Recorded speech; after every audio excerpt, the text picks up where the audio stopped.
Welcome to the deep dive. Today, we're tackling something pretty significant.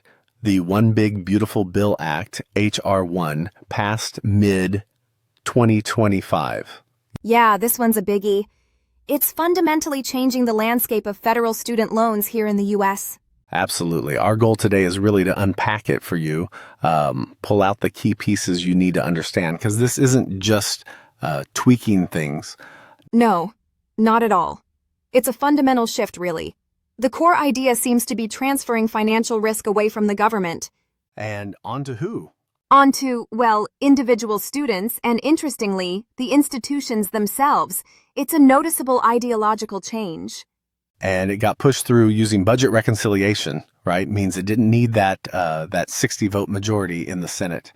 Exactly. Bypass the filibuster, which, partly explains how such a major restructuring could happen. Okay, so let's get into the nuts and bolts. The biggest shakeup seems to be around repayment plans. Definitely. For any new loans taken out after July 1st, 2026, that's the key date. Say goodbye to the existing income-driven plans, all 7 of them. Including SCE, that was a popular one. Including SVE, gone, replaced by just 2 plans. A tweaked standard repayment plan, and this new thing called the Repayment Assistance Plan, or RAP.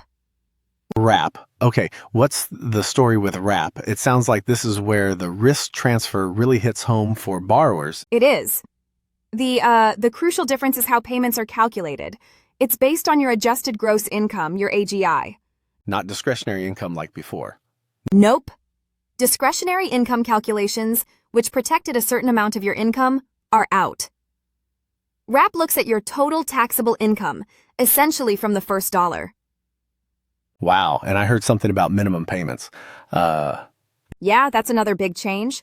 A mandatory minimum payment of at least $10 a month, even if your income is $0. So the $0 payment option under plans like SCE, that's finished. Oh, okay, and forgiveness. Pushed out. It's now a flat 30 years for everyone. Doesn't matter if it's undergrad or grad debt. 30 years. So this RAP plan sounds like it could create some tricky situations. People are talking about a payment cliff. They are, and it's a real concern. Because of the tiered structure, a small pay increase could potentially bump you into a much higher payment bracket, a disproportionately large jump. Ouch. And there's a marriage penalty aspect too. A significant one, yeah. If you file jointly, your combined AGI could easily push you into those higher payment peers compared to filing single. So less protection on the downside, potential spikes in payments. Is there any carryover protection interest? There is one thing retained in interest waiver. So your balance shouldn't balloon from unpaid interest if your payment doesn't cover it. But still, it fundamentally changes that safety net idea.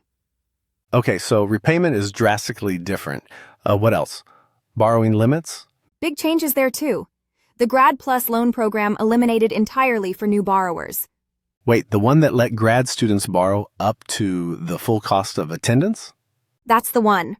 Gone. Now there are new lifetime borrowing caps, generally $100,000 for most grad programs.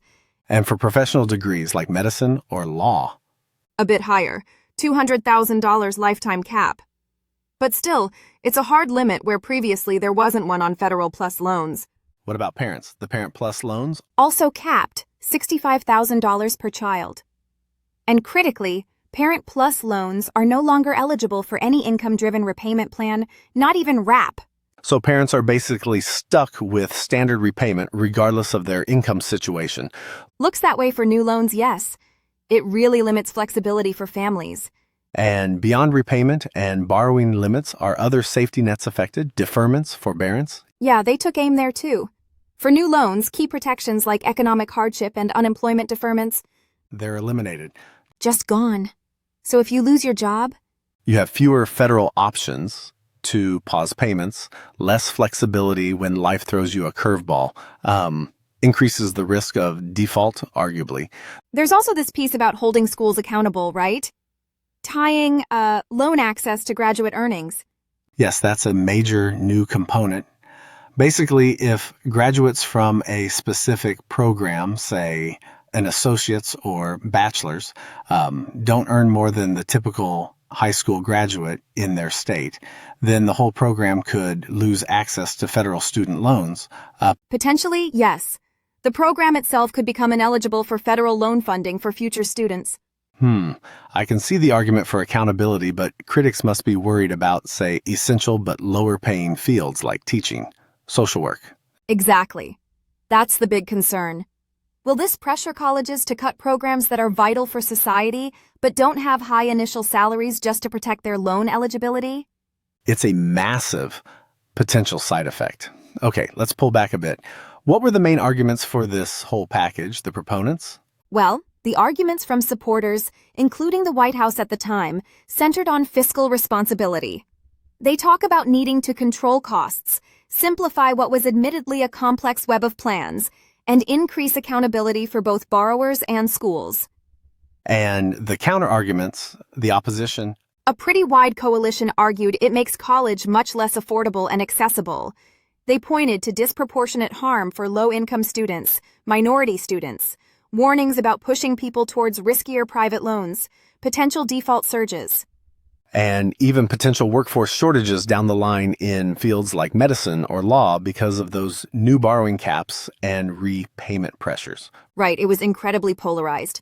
I mean, it even led to that public spat between President Trump and Elon Musk over some aspects of it. Really highlighted the division. And that shift to private loans seems almost inevitable, given the caps and the removal of Grad Plus. It does seem like a likely outcome. Students needing more than the federal caps allow will have fewer places to turn besides the private market, which, doesn't have those same protections, no IDR, less flexibility. So boiling it all down for someone listening, what's the main takeaway? I think the headline is a lot more financial risk is now on your shoulders as the student or the parent. The government is stepping back significantly. So practical advice? Definitely maximize federal loans first. They still offer some protections the private market doesn't. But you absolutely must model potential payments under wrap. Understand those income tiers and potential cliffs. And look beyond loans. Aggressively. Scholarships, grants, anything that isn't debt. And if you have to consider private loans, tread very, very carefully.